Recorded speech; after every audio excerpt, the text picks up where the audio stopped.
അത്തരം കാഴ്ചപ്പാടിനപ്പുറം രാജ്യത്തിന് തന്നെ മാതൃകയാകുന്ന ഒരു വ്യാവസായിക കൂട്ടായ്മയ്ക്കും തുടക്കം കുറിച്ചതും ശ്രദ്ധേയമായി. ഒരേതരം ഉൽപ്പന്നങ്ങളുടെ 10 ചെറുകിട സംരംഭകർ അങ്ങനെ അർപ്പണതയോടെ സഹകരണത്തോടെ അധ്വാനവും ആരംഭിച്ചു. ആദ്യം മൊത്തം എല്ലാവർക്കും ഓരോരോ സെപ്പറേറ്റ് യൂണിറ്റ് ഉണ്ടായിരുന്ന ആളുകളാണ്. അവരെല്ലാവരും ഒരു യൂണിറ്റിന്റെ കീഴിൽ, ഒരു ബ്രാൻഡിന്റെ കീഴിൽ വന്ന് എല്ലാ യൂണിറ്റുകളും നമ്മൾ ഒരു ബ്രാൻഡ്, എല്ലാ സ്ഥലത്തും ഒരു ബ്രാൻഡ് ഉണ്ടാക്കാന്നുള്ള സ്ട്രാറ്റജി സ്വീകരിച്ചത്. എല്ലാ യൂണിറ്റുകളും സെപ്പറേറ്റ് ആണ്, സെപ്പറേറ്റ് യൂണിറ്റ് ആണ്, സെപ്പറേറ്റ് പ്രവർത്തനമാണ്. പർച്ചേസിങ്, സെയിലൊക്കെ സെപ്പറേറ്റ് ആണ്. അതിന് കോർഡിനേറ്റ് ചെയ്യുന്നത് സെൻട്രൽ ഓഫീസാണ്. എല്ലാ പ്രൊഡക്ഷനും നമ്മൾ ഏതാണ്ട് 7 യൂണിറ്റുകളിൽ പ്രൊഡക്ഷൻ നടക്കുന്നുണ്ട്. 8 യൂണിറ്റ് പ്രൊഡക്ഷൻ ഓൾറെഡി നടക്കുന്നുണ്ട്. 9ാമത്തെ യൂണിറ്റ് വരാൻ വേണ്ടി പോകുന്നുണ്ട്. ഇതിന്റെ എല്ലാറ്റിനെയും സെപ്പറേറ്റ് അവിടെ തന്നെ പർച്ചേസും സെയിലും അതാത് യൂണിറ്റ് സെപ്പറേറ്റ് ആണ്.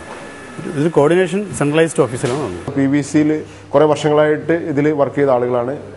കൂട്ടായ്മയാണ് ഈ ഒഡീസ എന്നുള്ള ഒരു കൺസെപ്റ്റ് ഉണ്ടാകുന്നത്. അപ്പോൾ ആ യൂണിറ്റുകൾ കംപ്ലീറ്റ് നമ്മൾ എന്ത് ചെയ്തു, ഈ ഒഡീസ എന്നുള്ള പ്രോഡക്റ്റ് തന്നെ ആ യൂണിറ്റുകളിൽ ഉണ്ടാക്കാനുള്ള ശ്രമം നമ്മൾ നടത്തി. അത് ഉണ്ടാക്കി വിജയിപ്പിച്ചു.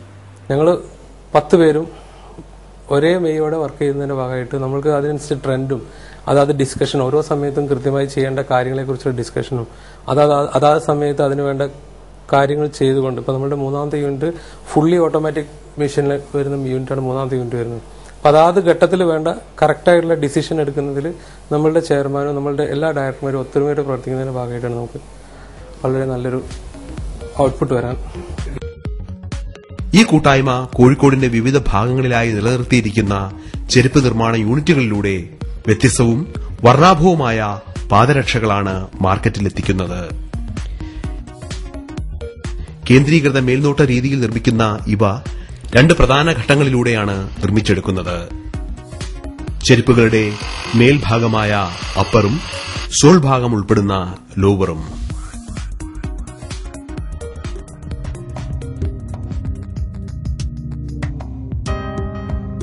റക്സിനുകളിൽ നിന്നും ഈടുള്ള ഇറക്കുമതി ചെയ്ത ഫാബ്രിക്കുകളിൽ നിന്നുമാണ് അപ്പർ നിർമ്മിച്ചെടുക്കുന്നത്. ഗവേഷണ വിഭാഗം നൽകിയ രൂപകൽപ്പന അനുസരിച്ച് റക്സിനുകളിൽ മാർക്ക് ചെയ്ത് കട്ട് ചെയ്തെടുക്കുന്നതാണ് ഒരു രീതി. സ്കൂൾ ഷൂസുകൾക്കുള്ള മേൽഭാഗം നിർമ്മിക്കുന്നത് ഇങ്ങനെയാണ്.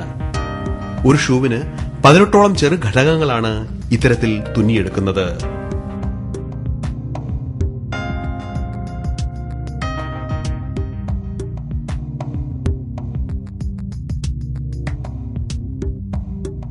ഡിസൈനും വർണ്ണവൈവിധ്യവുമുള്ള മറ്റപ്പറുകൾ ആദ്യം ക്ലിപ്പ് ചെയ്ത് മാറ്റിയെടുക്കുന്നതാണ് രീതി.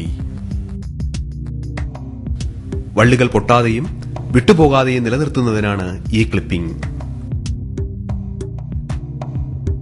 ഇതിനു പുറമെ സ്ക്രീൻ പ്രിന്റിംഗ് ഉപയോഗിച്ച് അപ്പറിൽ പലവിധ നിറവും ഡിസൈനിങ്ങും നൽകാറുണ്ട്. അതും ചിട്ടയായ രീതിയിലാണ്. ചെറിയ മുദ്രണങ്ങൾ വരെ വളരെ കരുതലോടും കൃത്യതയോടും നിർമ്മിച്ചെടുക്കുന്നു.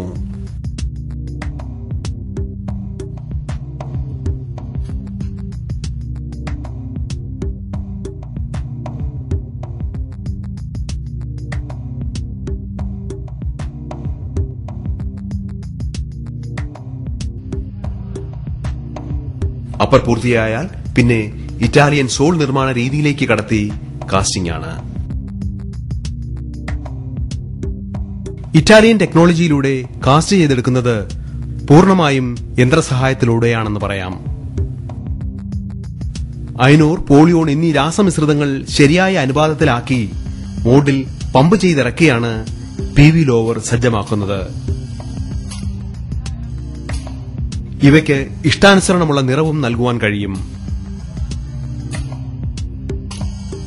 ഈ മോൾഡിംഗ് മെഷീനിൽ നേരത്തെ കരവിരുതും ശാസ്ത്രീയതയും സമന്വയിപ്പിച്ച് രൂപകൽപ്പന ചെയ്തെടുക്കുന്ന അപ്പറുകൾ ലോഡ് ചെയ്തിരിക്കുന്നു. തുടർന്ന് നിശ്ചിത താപത്തിൽ ലോവറും അപ്പറും തമ്മിൽ കാസ്റ്റ് ചെയ്തെടുക്കുകയാണ്. സമയവും താപക്രമവുമെല്ലാം മെഷീനിൽ നേരത്തെ തന്നെ ഫീഡ് ചെയ്ത് നൽകിയിട്ടുണ്ട്. അങ്ങനെ ഗുണമേന്മയുള്ളതും ഈടുറ്റതുമായ ഉൽപ്പന്നങ്ങൾ റെഡി.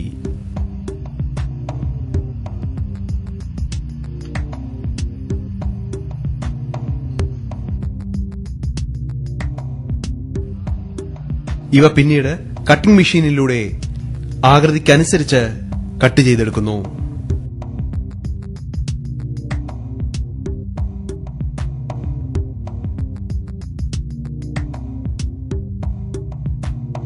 നിറവൈവിധ്യങ്ങൾക്ക് പ്രാധാന്യം നൽകുന്ന പിയുവിലൂടെ കൗമാരത്തെയും യുവജനങ്ങളെയുമാണ് ലക്ഷ്യമിടുന്നത്. നമ്മുടെ യൗവനത്തിനെ കേന്ദ്രീകരിക്കുക എന്നുള്ള ഒരു കാഴ്ചപ്പാടാണ് ഉണ്ടായിരുന്നത്. അതുകൊണ്ട് തന്നെ ഞങ്ങളുടെ ആദ്യത്തെ ക്യാപ്ഷൻ യുവത്വത്തിന്റെ ചുവടുവെപ്പ് എന്നുള്ളൊരു ക്യാപ്ഷനിലാണ് ആദ്യം മാർക്കറ്റ് ചെയ്തിട്ടുള്ളത്. കാരണം കേരളത്തിലെ എല്ലാ വിഭാഗം ജനങ്ങളെയും ടാർഗറ്റ് ചെയ്തുകൊണ്ട് ഒരു പ്രൊഡക്റ്റ് കേരളത്തിൽ വികസിപ്പിച്ചെടുത്തുകൊണ്ട് മാർക്കറ്റ് ചെയ്യാനുള്ള ബുദ്ധിമുട്ടുകൾ ഉണ്ടായിരുന്നു. യുവാക്കളെ ലക്ഷ്യമിട്ടതിന് ശേഷം ഉള്ള മറ്റു ഉൽപ്പന്നങ്ങൾ എന്തൊക്കെയായിരുന്നു? അതിനുശേഷം ഒഡീസിയ PVC സോളുകൾ ഉപയോഗിച്ചുകൊണ്ട് സ്കൂൾ കുട്ടികൾക്കുള്ള ക്ലാസ്മേറ്റ് എന്ന് പറഞ്ഞൊരു പ്രൊഡക്റ്റ് ഉണ്ടാക്കാൻ തുടങ്ങി. പിന്നെ TPR സോൾ ഉപയോഗിച്ചുകൊണ്ട് ടഫ് എന്ന് പറയുന്ന ഒഡീസിയുടെ ഒരു ഉപബ്രാൻഡ് വരാൻ തുടങ്ങി.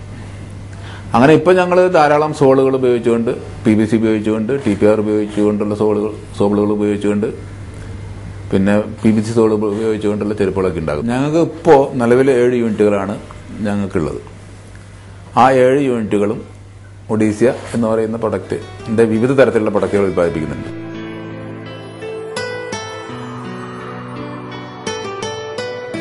അങ്ങനെ പല നിറത്തിലും വർണ്ണത്തിലും പാക്ക് ചെയ്ത് വിപണിയിലെത്തിക്കുന്ന ഇവ പലവട്ടം ക്വാളിറ്റി ടെസ്റ്റിംഗിനും വിധേയമാക്കുന്നു.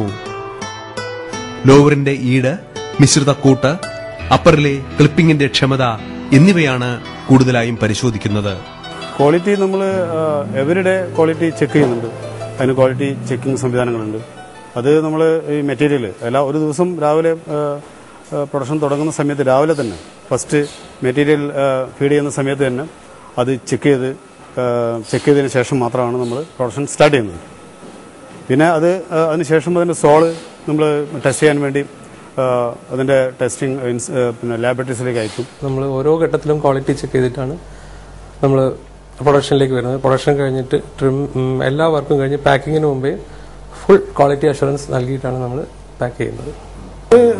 ഞങ്ങളിപ്പം മാർക്കറ്റിൽ ഉണ്ടായിക്കൊണ്ടിരിക്കുന്ന ചെരുപ്പുകളിൽ നിന്ന് വ്യത്യസ്തമായിട്ടുള്ള പാറ്റേണും വ്യത്യസ്തമായിട്ടുള്ള ഞങ്ങൾ തന്നെ ഡെവലപ്പ് ചെയ്തെടുത്ത കളേഴ്സും ഞങ്ങൾ തന്നെ ഡെവലപ്പ് ചെയ്തെടുത്ത പല പുതിയ പുതിയ മോഡൽസും പുതിയ കൺസെപ്റ്റ് തന്നെ ഇറക്കാൻ വേണ്ടി ഒഡീസിയൊക്കെ പറ്റിയിട്ടുണ്ട്. അതായിരിക്കാം ചിലപ്പോൾ ജനങ്ങൾ ഇത്ര പെട്ടെന്ന് ഞങ്ങളെ സ്വീകരിക്കാനുണ്ടായ ഒരു കാരണം.